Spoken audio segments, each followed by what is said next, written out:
તો ચૂંટણી પહેલા વડાપ્રધાન નરેન્દ્ર મોદી જમ્મુ કાશ્મીરની મુલાકાતે 30,500 કરોડના વિકાસ કાર્યોનું લોકાર્પણ ખાતમુહૂર્ત કરશે. 1500 નવા કર્મચારીઓને નિયુક્તિપત્ર આપશે. જમ્મુ આઈઆઈએમ અને જમ્મુ આઈઆઈટી જમ્મુ આઈઆઈએમની ભેટ આપશે. દેશમાં નવી 7 એઆઈઆઈએમનું એક સપ્તાહમાં જ ઉદ્ઘાટન કરવામાં આવશે. પીએમ આજે જમ્મુનું ઉદ્ઘાટન કરશે. રાજકોટથી 5 એમ્સનું ઉદ્ઘાટન કરવામાં આવશે. કેન્દ્રીય ગૃહમંત્રી અમિત શાહ રાજસ્થાનની મુલાકાતે.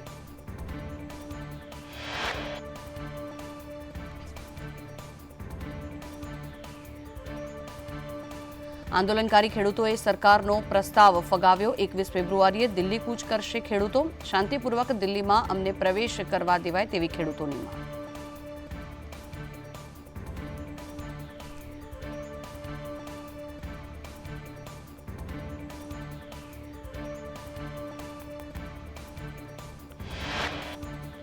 ડુંગળીની નિકાસબંધી હટાવતા ભાવમાં વધારો. ડુંગળી પણ મોંઘી થાય તેવી પ્રબળ સંભાવનાઓ. દેશની સૌથી મોટા ડુંગળી બજારમાં ભાવમાં વધારો નોંધાયો. નાસિકના લાસલગાંવ યાર્ડમાં ડુંગળીના ભાવમાં ઉછાળો.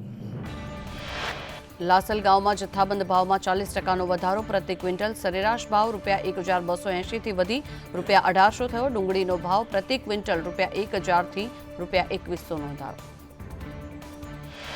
ચંદીગઢ મેયરની ચૂંટણી મુદ્દે આજે ફરી સુનાવણી. સુપ્રીમ કોર્ટે આજે બેલેટ પેપરની તપાસ કરશે. પંજાબ અને હરિયાણા હાઈકોર્ટ પાસેથી મંગાવ્યા પેપર. ચંદીગઢમાં મેયર પદની પુનઃ ચૂંટણીનો કોર્ટ આદેશ કરે તેના પર નજર. ચૂંટણી અધિકારી સામે પગલાં ભરવા સુપ્રીમે કર્યો આદેશ. મહારાષ્ટ્રમાં મરાઠીઓને 10 થી 12% સુધી અનામત મળે તેવી શક્યતા. રાજ્ય સરકાર લગાવી શકે છે મોહર.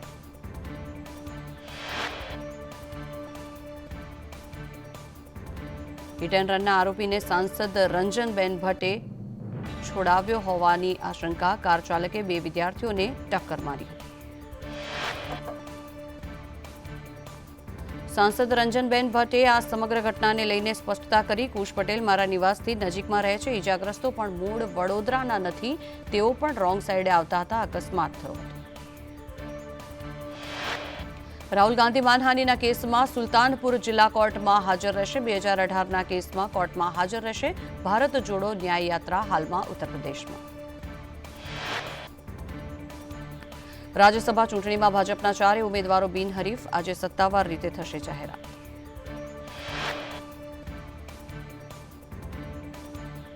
રાજ્યમાં સિંગતેલના ભાવમાં વધારો નોંધાયો. સિંગતેલમાં 2 દિવસમાં ડબ્બે ₹50નો વધારો. સિંગતેલ હાલ ડબ્બાનો ભાવ ₹2600 થયો છે. મગફળીના ભાવમાં નજીવો વધારો.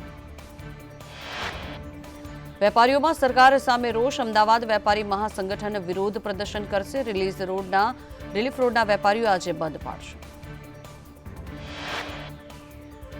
ઉનાળા પહેલા સૌરાષ્ટ્રના 9 ડેમો સુકાઈ ગયા. જળાશયોમાં પણ પાણી ખાલી થતા લોકોને ચિંતા.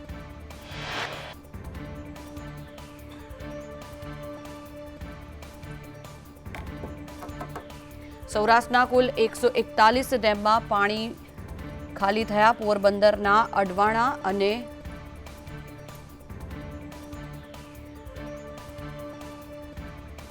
સુરત મનપાની ઉધના સાઉથ ઝોન કચેરીમાં બાઇકની ચોરી કરવામાં આવી છે. મનપામાં પટ્ટાવાળાની બાઇકની ચોરી કરાઈ. તમામ દ્રશ્યો સીસીટીવીમાં કેદ થયા. ઉત્તર ભારતના પહાડી વિસ્તારોમાં બરફવર્ષા યથાવત. જમ્મુ કાશ્મીર, લદ્દાખ અને હિમાચલમાં સતત બરફવર્ષા. ઉત્તરાખંડમાં વરસાદ, કરા અને બરફવર્ષાનો કહેર. જમ્મુ કાશ્મીર, હિમાચલ અને લદ્દાખમાં બરફવર્ષાનું રેડ એલર્ટ. હિમાચલના લાહોલ અને સ્પીતિમાં પણ જામ્યા બરફના થર. લાહોલમાં 30 થી 60 સેન્ટીમીટર જેટલો બરફ પડ્યો. અટલ ટનલ, રોહતાંગ અને મનાલીમાં પણ થઈ બરફવર્ષા. કુલુ, ચંબા અને શિમલામાં પણ હિમવર્ષાથી સફેદી છવાઈ. જમ્મુ કાશ્મીરમાં રામબનમાં ભૂસ્ખલન થતા હાઈવે બંધ થયા.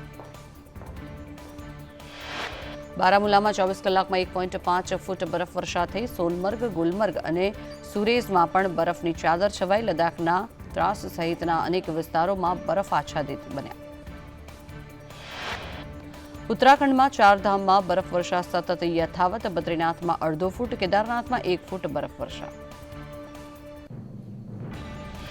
પહાડો પર હજી બરફવર્ષાનું એલર્ટ યથાવત છે. 22 ફેબ્રુઆરી સુધી ઊંચાઈવાળા વિસ્તારોમાં બરફ પડી શકે છે.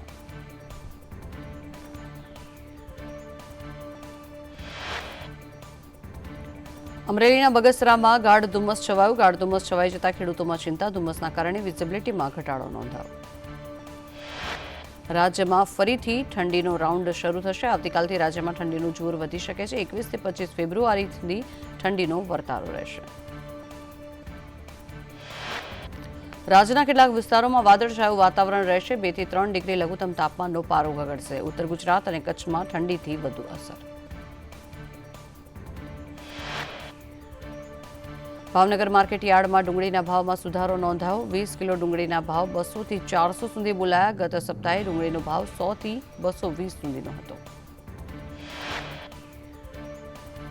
સૌથી વધુ ડુંગળીનું ઉત્પાદન કરતા ભાવનગર જિલ્લામાં ડુંગળી નિકાસ પરના પ્રતિબંધ હટાવવાના નિર્ણયને આવકારવામાં આવ્યો. વેપારીઓનું કહેવું છે કે ભાવ વધશે તો ફાયદો થશે. કેન્દ્ર સરકારે ડુંગળીની નિકાસને મંજૂરી આપવાની જાહેરાત પર કોંગ્રેસના આક્ષેપ. કોંગ્રેસ અધ્યક્ષ શક્તિસિંહ ગોહિલે સરકારની મંજૂરીને લોલીપોપ ગણાવી.